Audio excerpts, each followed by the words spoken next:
জঙ্গলটা কেমন যেন শান্ত, অস্বাভাবিক শান্ত। হঠাৎ এক ভৌতিক চেহারা নিয়ে একটি ভূত রঘুর সামনে আসে আর বলে, তোর সাহস তো কম নয় দেখছি। আমার বনে আমার গাছ কাটছিস। তোর কি পরিণতি করতে পারি জানিস? অনেক দিন আগে ছায়া গ্রাম নামে একটি ছোট্ট গ্রাম ছিল। চারদিকে সবুজ গাছপালা, নদীর ধারে ছোট কুটির, পাখির কুজন আর মানুষের হাসিতে মুখর ছিল এই গ্রামটা। কিন্তু এই শান্ত গ্রামের বুকেই লুকিয়েছিল এক অন্ধকার গোপন রহস্য। গ্রামের এক কোণে পুরনো একটি জঙ্গল ছিল, আর তার নাম ছিল ডুমুর বন, যেটা নিয়ে কেউ কথা বলতে চাইতো না। গ্রামের বয়স্করা বলতো, ওই জঙ্গলের ছায়া যেন কারো গায়ে না পড়ে। নতুন কেউ গ্রামে এলে তাকে সাবধান করে দেওয়া হতো, সূর্য ডোবার আগে বাড়ি ফিরো, ছায়া গ্রামের রাত ভালো নয়। কিন্তু এই গ্রামে বাস করত এক গরিব কাঠুরে, নাম তার রঘু। সে খুব গরিব ছিল।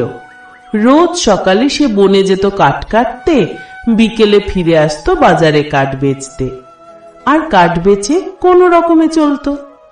কিন্তু তার স্ত্রীর হঠাৎ অসুস্থ হয়ে পড়ায় সংসারে খুব অভাব দেখা দেয়। ঘরে ছিল না খাবার, না ওষুধ। তার ছেলে মেয়েরা না খেয়ে থাকতো। একদিন তার ছোট্ট ছেলেটি বলল, বাবা, আমরা কি আজও না খেয়ে থাকবো? খুব খিদা লাগে, তাই বললাম। এই কথা শুনে রঘু মনে মনে কেঁদে ওঠে আর ভাবে, যা হবে দেখা যাবে, আজ আমি জঙ্গলে যাবই। রঘু কুড়াল হাতে নিয়ে আস্তে আস্তে জঙ্গলের দিকে এগোতে থাকে।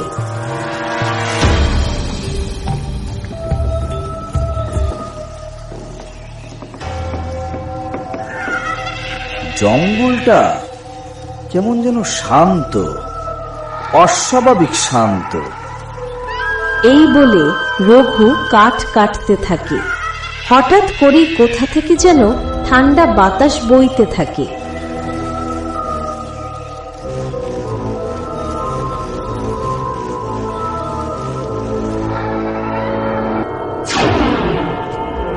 আরে, হঠাৎ করে এত ঠান্ডা হাওয়া কোথা থেকে আসছে? মনে হয় কোথাও বৃষ্টি হচ্ছে। এই বলে আবার কাঠ কাটতে থাকে। সে কুড়ুল চালাতেই গাছের ডাল ঝাঁকিয়ে ওঠে, ধোঁয়ার মতো কুয়াশা ছড়িয়ে পড়ে। রঘু চমকে ওঠে, চারদিক তাকায়, কেউ নেই। সে আবার কাঠ কাটতে থাকে। হঠাৎ কে যেন বলে উঠল, কে রে, আমার বনে কাঠ কাটছিস? রঘু চুপচাপ দাঁড়িয়ে দেখতে লাগলো আর বলতে লাগলো, কে আপনি? দয়া করে সামনে আসো। হঠাৎ এক ভৌতিক চেহারা নিয়ে একটি ভূত রঘুর সামনে আসে আর বলে, তোর সাহস তো কম নয় দেখছি। আমার বনে আমার গাছ কাটছিস। তোর কি পরিণতি করতে পারি জানিস? রঘু কুড়াল নামিয়ে বলে, আমি গরিব, আমার স্ত্রী অসুস্থ, বাচ্চারা না খেয়ে আছে, তাই আমি শুধু একটু কাঠ নিতে এসেছি। আমি কোনো অন্যায় করিনি, আমাকে মেরো না। আমার ঘরে দুটো ছোট্ট ছোট্ট ছেলে মেয়ে আছে, আমি শুধু প্রয়োজনের জন্য এসেছি। ভূতের ছায়া ধীরে ধীরে প্রকাশ পায় এক বৃদ্ধ আত্মা। ও বলল, তোর সরলতা দেখে আমার খুব ভালো লেগেছে। অনেক বছর আগে আমিও ছিলাম এক গরিব কাঠুরে। কিছু লোভী মানুষরা এই জঙ্গলটাকে কেটে দিতে চেয়েছিল। আমি বাধা দেয়াতে আমাকে ঠকিয়ে মেরে ফেলে। তাই আমি এই বনের পাহারা দিচ্ছি। তুই সৎ, আমি তোকে এক উপহার দেব।